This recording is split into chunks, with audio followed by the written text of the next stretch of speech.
Yes, my dear friend, welcome back to the channel. This is Salon's blog. A very good morning to you wherever you are on the globe, on the continent of Africa, in Europe, in America, in Canada, Australia, or right here in Southeast Asia. Ladies and gentlemen, I'm excited to be here this very hour to bring you the latest exclusive on Chelsea news and some other sporting events, especially football events around the globe. Champions League games played yesterday, last night. Today, another batch of groups we play. But last night it was interesting. The mighty are falling in Champions League. The mighty are falling in Champions League. Oh yes, Real Madrid was there once again, and Manchester City. Listen, I'll get to those ones, but quickly let's start with Chelsea news. Yeah, before I go to Champions League news, I want to start with Chelsea, because I'll not take much of your time. 8-10 minutes, I'm already gone. Welcome to the channel once again. This is Salon's blog. Yeah. You see, we are preparing for our Conference League game tomorrow. And yesterday, some players that were training, we had almost every player at Cobham on a training ground, except one player. Except Cole Palmer. Yes. We understand after the game, he was on ice, you know. As we speak, I am not too sure the extent of Cole Palmer's injury. I'm hoping, maybe later today, when the press conference of our coach comes up, I will get a full detail on Cole Palmer. But as at yesterday, he was not seen at Cobham training, meaning he's under treatment as we speak. But you see, dear friends, Chelsea midfield lack something. Chelsea's midfield is lacking something. For the past 3-4 games we played, we noticed clearly that there is something lacking in our midfield, which our coach pointed out, that physicality, we lack physicality. In fact, from the last international break, coming back, our coach tried to do something different in order to get that physicality that we need in midfield. And so he tried to change our tactics by employing Malo Gusto in the space in between Cole Palmer and the right side, left side player, whoever that plays on the left side, whether Sancho or Neto. And for one reason or the other, it's not really working. We are lacking creativity at that part of the field. We lack creativity. As a matter of fact, it was Enzo Fernández's role. Now, I'll show you something. You see, no matter how you want to slice it, our current midfield lacks balance.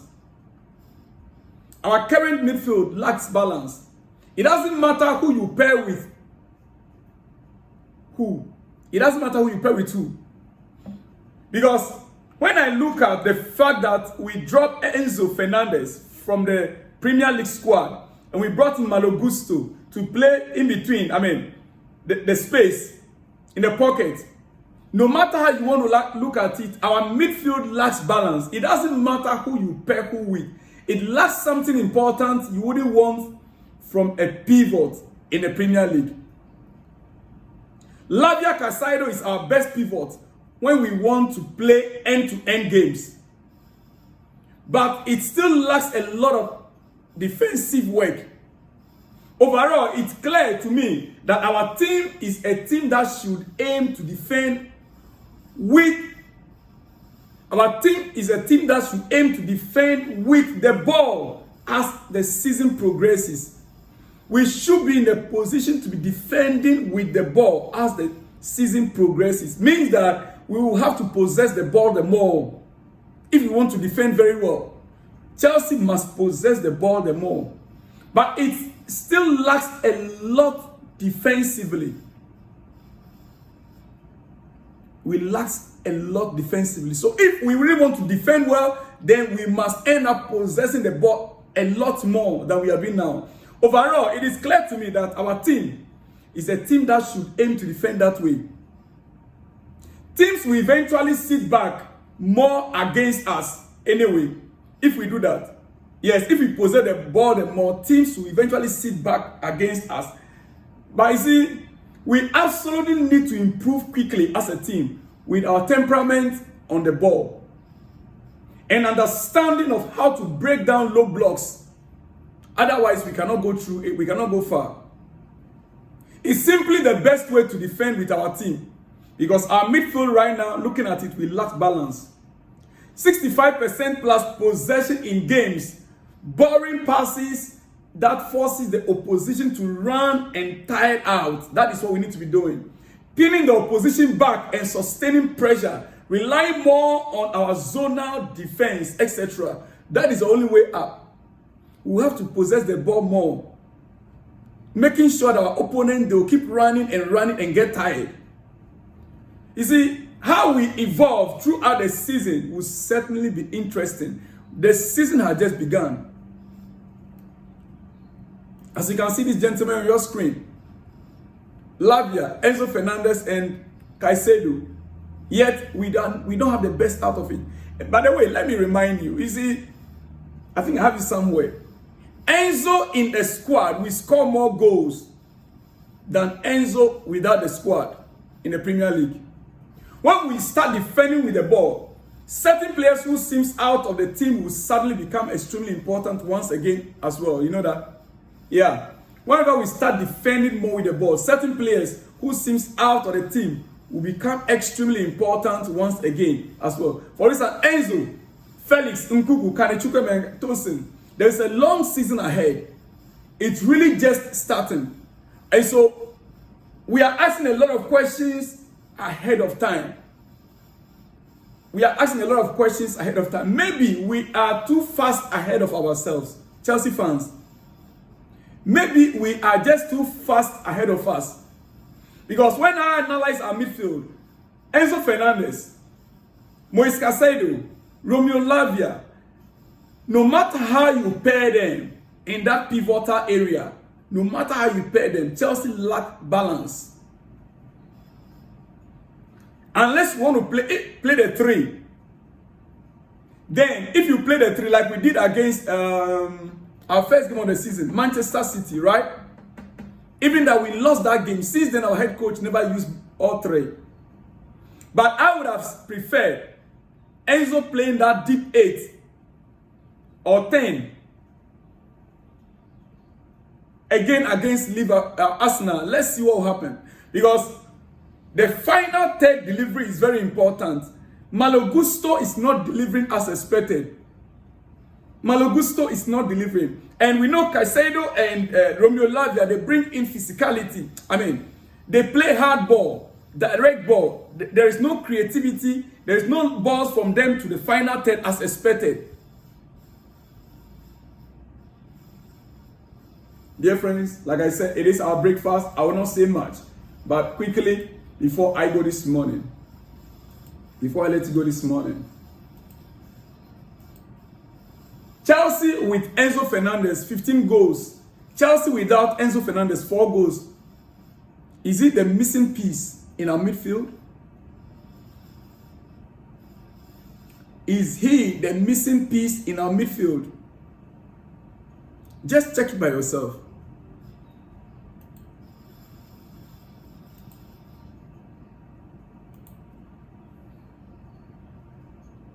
It is very clear, dear friend, it is very clear that Maresca has gone for more solidity in the middle in these big games. But it has come to a cost of our creativity.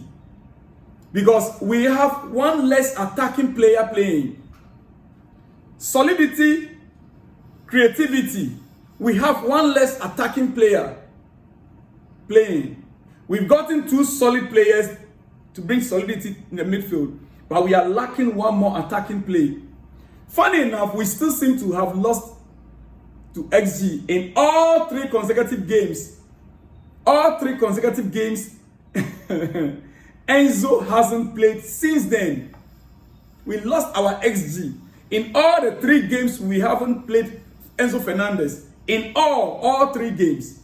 We've considered less shots overall than when Enzo played. But it's interesting. Is it a worthwhile trade-off? we conceded less, but we also scored less when Enzo Fernández is playing. That is what it means. Dear friends, let me hear from you in the comment section. What do you think? What do you think? Well, quickly, before I let you go, is this your breakfast news? Champions League, Champions League, Champions League. Yes, as you can see on your screen. As you can see on your screen. Sporting 4, Manchester City 1. Erling Haaland has actually, he actually, what I put it? Many have said he's not a big game player. He doesn't score goals in big games. True. When it's needed most, you don't see Haaland. As you can see him there. Sporting 4, Man City 1. Erling Haaland is not a big game player, isn't it? Let me hear from you in the comment section. Now, before I run up with Champions League news, happy 60th birthday to Abedi Pele. Yes, Abedi Pele. For those of you, my other African nationals, Ghanaians, we know him very well. He's a Ghanaian legend.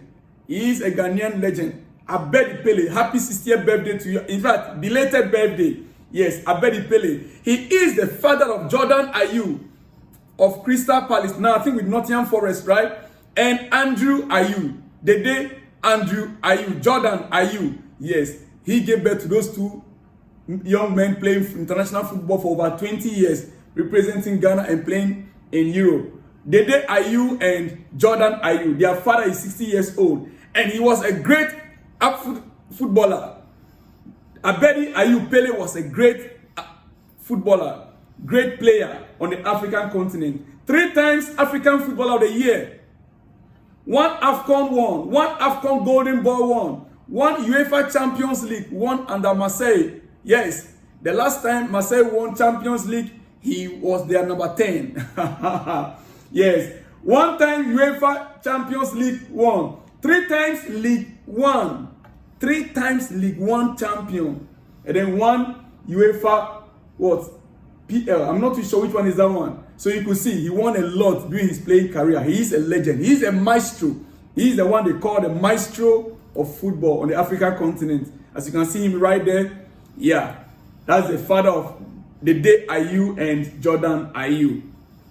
Quickly, Victor Gyökeres, 21 goals in 17 games this season for Victor Gyökeres. 21 goals in 17 games. My goodness. Scoring also last night against Manchester City. It's already 3 goals in the Champions League for him against Man City. Dear friends, what a machine. Victor Gyökeres. Can Chelsea? Let me not go there. I don't have enough time to go. Dear friends, on that note, I will see you guys in the next one. Hot afternoon one especially. I have a lot to talk about, but because it's your breakfast, I don't want to waste your time. I'll see you guys when you see me, dear friends. Shalom and peace.